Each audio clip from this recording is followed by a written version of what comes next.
suster, saudara-saudara yang terkasih dalam Kristus,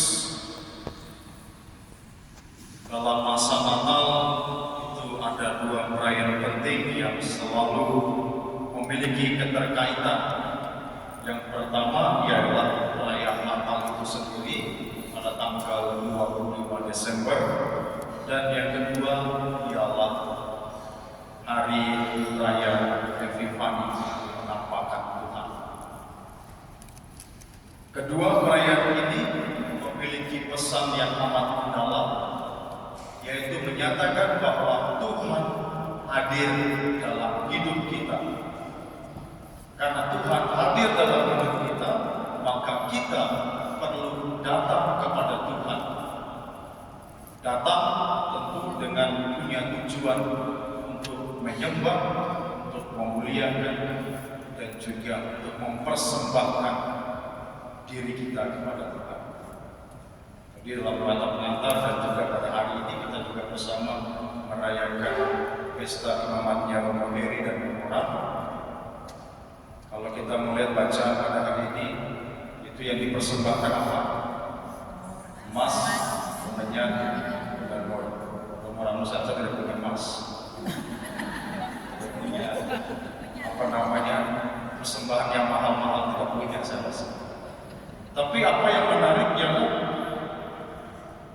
ketika orang Majus ini mempersembahkan sesuatu yang istimewa kepada Tuhan, demikian pula Romo Heri dan Romo Melja bertiga mempersembahkan diri mereka untuk Tuhan.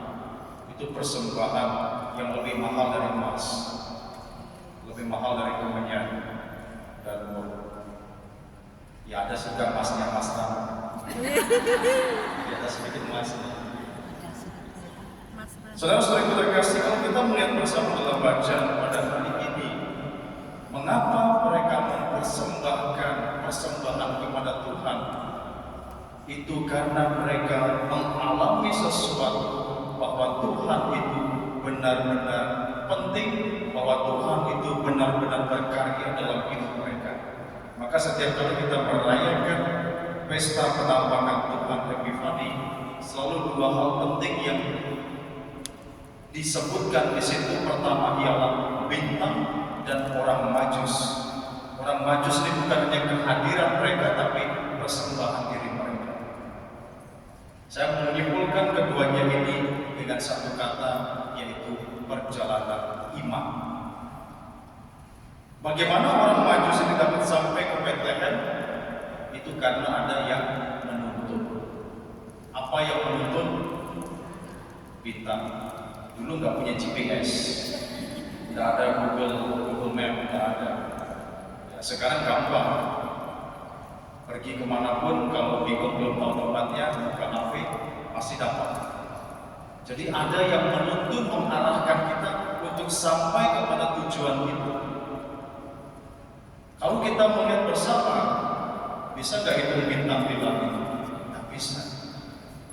Ada begitu banyak bintang. Tapi mengapa ketiga orang Majus ini benar-benar paham ada satu bintang yang khusus yang bisa menjadi petunjuk jalan bagi mereka untuk sampai ke Bethlehem? Itu mengapa? Itu karena iman. Kalau kita lihat bersama, bintang yang mana, ada begitu banyak bintang di langit, tetapi orang-orang Majus ini bisa mengenalinya dengan sungguh karena ini adalah iman yang memanggil mereka untuk datang menyembah. Di sisi lain, Herodes sebagai seorang raja Yehuda, raja Yudea pada waktu itu, yang juga berkuasa di daerah Bethlehem, tidak tahu. Wah, ini sangat menyedihkan sekali. Kalau dalam satu keluarga, bapak ibu itu harus tahu apa yang terjadi dalam keluarga. Sebagai orang tua harus tahu. Kalau tiba-tiba anaknya ada problem, bapak ibunya nggak tahu, itu pasti ada masalah.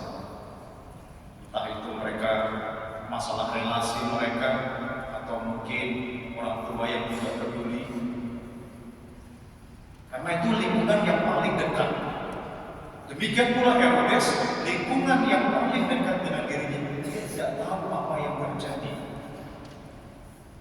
Maka dia terheran-heran. Lalu dia panggil para ahli kitab. Diberitahu sama ahli kitab dan orang-orang Farisi bahwa terjadi sesuatu yang luar biasa, kelahiran Mesias di Bethlehem, di tanah Yudea. Tapi apa yang terjadi? Percaya nggak dia? Masih belum percaya. Dia panggil siapa? Orang Majus. Panggil orang Majus menjelaskan juga karena ada bintang yang menuntun kami. Apa yang dibilang Herodes? Oh, kalau gitu kamu pergi. Pergi dulu, nanti baru lapor ke saya. Bagi saya dia orang yang bebal, orang yang tidak punya iman. Ada begitu banyak petunjuk yang dia terima, tetapi tidak juga menggerakkan hatinya untuk berangkat ke Bethlehem. Tetapi orang Majus yang dari jauh hanya dengan satu petunjuk bintang. Itu bukan petunjuk yang mudah, mengangkat kakinya dan berangkat menuju Bethlehem. Saudara-saudaraku terkasih, dalam refleksi saya sangat sederhana. Apa yang menggerakkan saudara-saudari untuk datang ke tempat ini? Apa yang menggerakkan hatimu untuk datang ke tempat ini? Iman. Kalau benar iman, maka gunakanlah iman itu sebagai bintangmu, sebagai petunjuk hidupmu. Kalau itu yang menggerakkan, kalau ada hal-hal lain yang menggerakkan, hati-hati, karena itu bisa membuat kamu menjauhi Tuhan.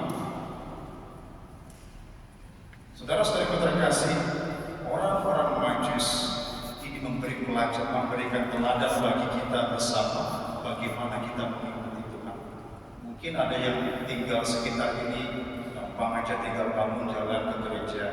Mungkin ada yang dari jauh, tapi karena punya keyakinan Tuhan memanggil saya untuk datang berdoa, maka datang ke gereja. Ada yang sudah diingatkan berkali-kali, juga belum bisa bangun, matanya berat sekali.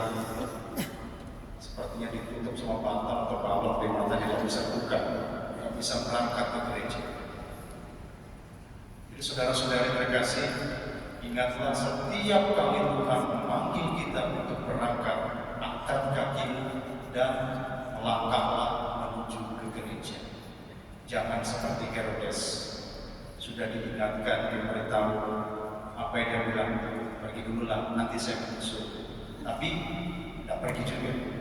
Itu biasa terjadi. Saya ingat juga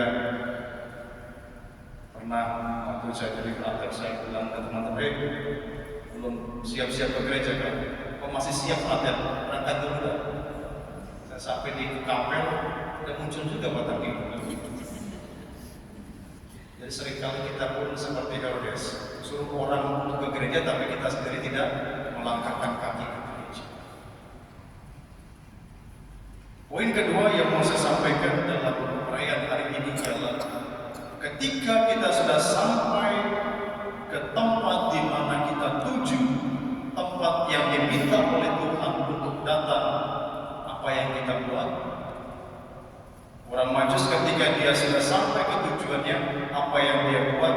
Pertama menyembah, dan yang kedua mempersembahkan persembahan yang telah mereka siapkan. Kalau kita sudah datang ke gereja, apa yang kita buat? Kopi. Kalau sudah sampai di gereja, apa yang kita buat? Apa yang kita buat? Jawab masing-masing, Pak. Saya tidak perlu merinci satu persatu. Tapi kita harus melihat bersama apakah itu tujuan kita. Karena Tuhan memanggil kita ke sini dengan satu tujuan, menyembah, memuliakan Tuhan, dan mempersembahkan diri kita kepada Tuhan. Jadi seperti saya katakan di awal,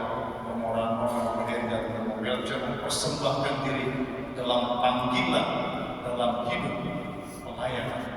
Itu persembahan yang mereka berikan. Persembahan diri kita apa? Bukan kolektif. Persembahan diri kita ialah hati kita, diri kita. Herodes jangankan mempersembahkan data aja tidak, apalagi mempersembahkan. Oleh karena itu kita diminta bersama, ketika kita memasuki tempat ini, siapkanlah sesuatu yang hendak kita berikan kepada Tuhan. Siapkanlah sesuatu yang untuk kita persembahkan kepada Tuhan. Itu yang paling penting.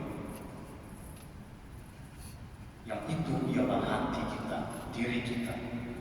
Kalau kita mempersembahkan ini kepada Tuhan, maka Tuhan memberkati kita dan memberkati kita. Saudara-saudara terkasih, pada pesta penampakan Tuhan pada hari itu Tuhan mengundang kita untuk hadir, untuk bersama-sama dengan Dia, memuliakan Dia, dan juga mempersembahkan diri kita. Semoga kita pun dari hari ke hari semakin tulus mempersembahkan diri, bukan hanya 1-2 hari, tetapi setiap saat dalam hidup kita persembahkanlah yang terbaik untuk Tuhan, bukan yang tidak baik. Karena dengan persembahan